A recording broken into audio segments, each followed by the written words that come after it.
don't let them play their style. We go out there and just attack them, attack.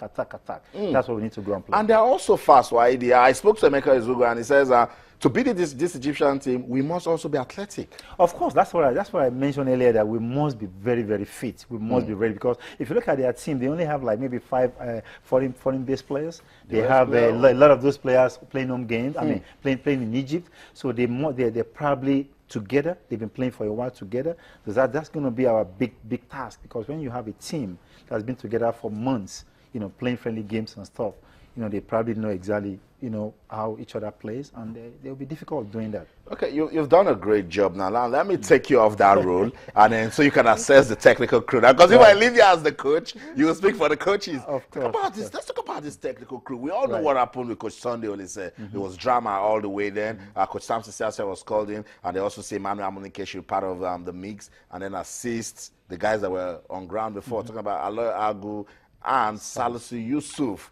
That technical crew. Well, I'll be honest with you, I think the federations, they did very well. They didn't allow any vacuum the day the man resigned. They brought in the best. I mean, so far, so good. If you ask anybody in Nigeria right now, they will pick Samson Siasia, and of course, Emmanuel Amunike.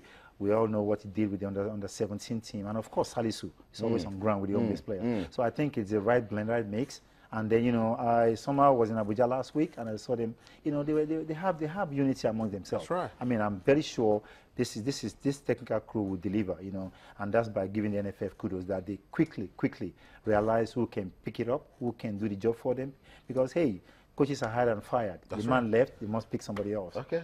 So one way you avoid being fired is you just have to go yourself. Let's go back to you being a coach. This name just came to mind. Will you play Alex Iwobi?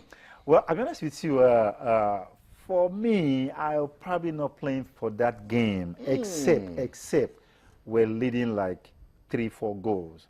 I will probably not playing, because I'll be honest with you, they've got about 20 players, or 19, 20, that are tough class players.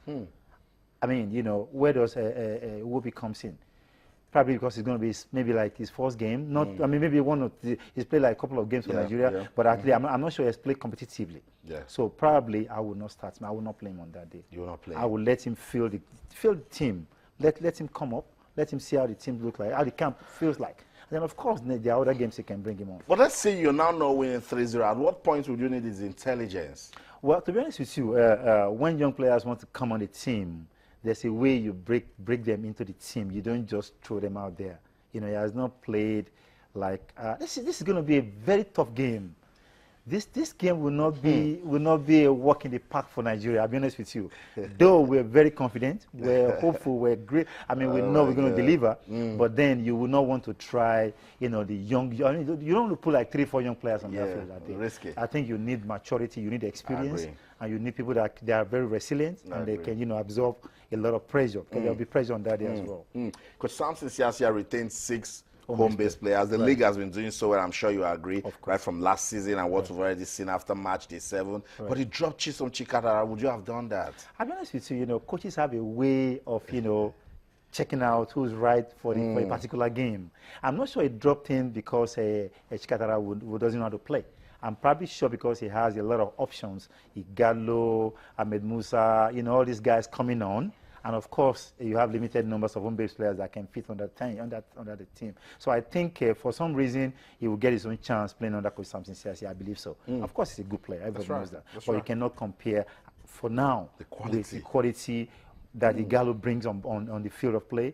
Ahmed Musa brings on the field of play. A lot of these guys, they play Europe, and then, they're very fit as well. So it's going to be difficult for him to break in like that. Okay, but you know what? When Chisom Chikatara and Austin Oborakpo touched down in Umuahia, it was a fanfare because the fans, they were like, welcome back. We need you. We need you for the league game. And they were dropped from the camp of the Super Eagles. But the fans were like, oh, it's okay. We love the fact that you're not, in that mix anymore. They will get a chance back again, I believe so, because this is a critical game. This is an interesting game that Nigeria must win on Friday. We must win that game.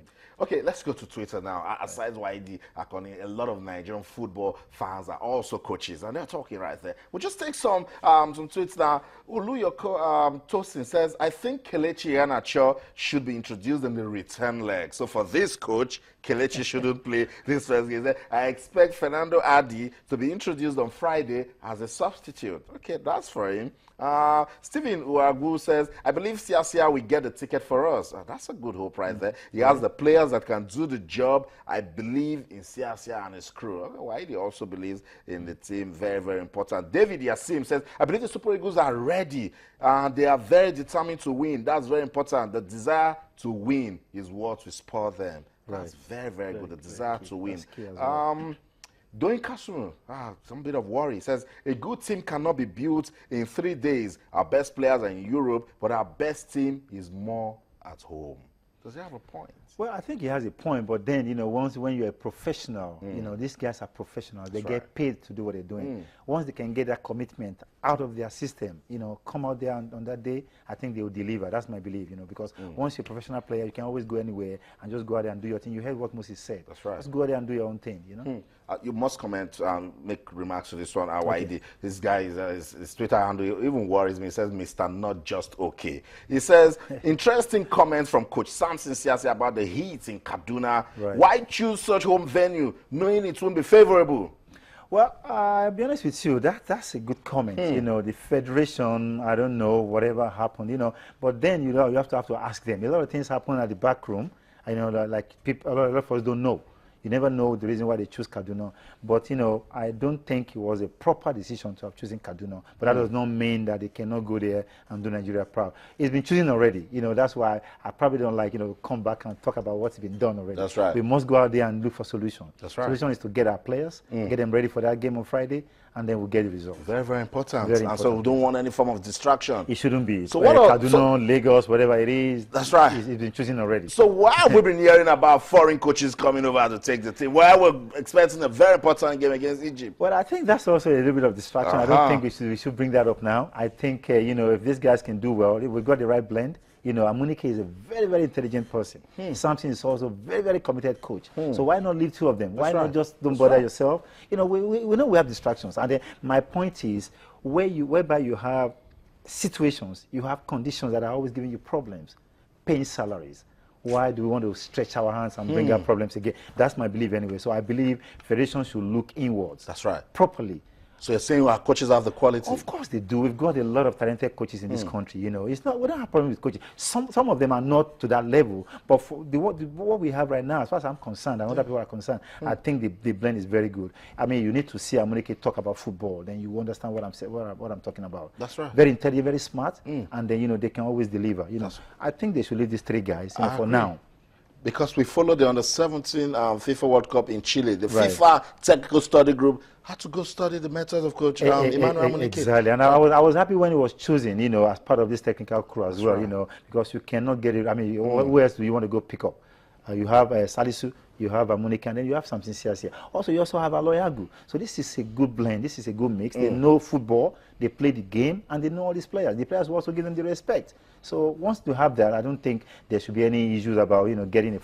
For me personally, you know, we don't want to go start bringing problems for ourselves. You know what I mean? Salary-wise, a lot of people know Nigeria, economy-wise, you know, things are not what we used to be in the past. So we must, as a matter of, you know, economic reasons, stay home and then see whether we can, you know, encourage these local coaches as well. They're not even local coaches. As far as I'm concerned, Amunike lives in Spain. Samson lives in America. So by and large, they're foreign coaches. In Belgium.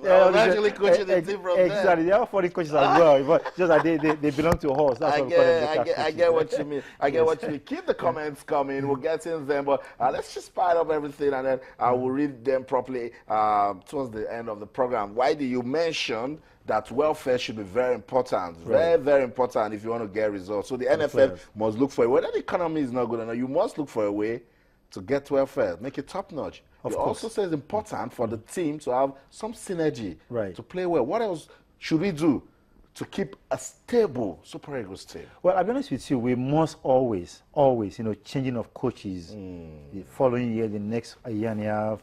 You know, when we had Stephen Keshi for a while, we had something for also a while. There was stability in the team, you know. Coaches come in with different players, coaches come in with different ideologies and methods of play. So until we have that stability in the national team, then we'll start to get good results. I mean, we're number 60 something in the world. Ooh. That is not for Nigeria, as far as I'm concerned. I mean, we've got the talent, we've got the players that can get us back to the first 10 in the whole world. So, but we need to have